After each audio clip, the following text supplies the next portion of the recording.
Excellent. So welcome everybody. Just Judith, thanks for organizing this forum. I just want to take this opportunity to acknowledge Judith Rose, who's spent the last 4 years building this chapter up and adding value to our members, a coach of note, and just really cares about everyone. And I don't think I ever have thanked you, Judith, but I just want to take this opportunity. I'm not one to thank people, but talking about acknowledgements, I'd like to also make an acknowledgement to country, which we have a diversity, equity, and inclusion forum, and there's a bit of an elephant in the room with things that need to change in respect of diversity, equity, and inclusion, and this is something that we created. And if you just bear with us to do an acknowledgement of country, which I love, it's always my best part of the day. So. Before we start, this is an acknowledgement to country. An acknowledgement to country is a spiritual gesture to the nations, tribes, and clans throughout this ancient land. Their spirits and ancestors will always be connected to this country, our Mother Earth.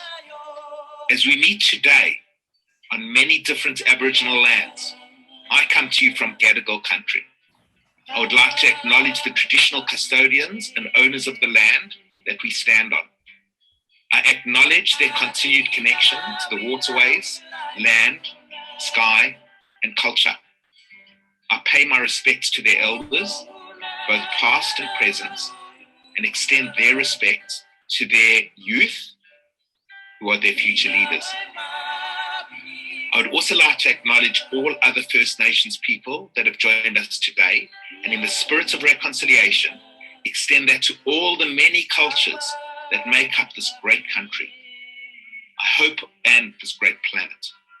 I hope our ancestral spirits will watch over all of us today and walk with us as we try to make this world a better place.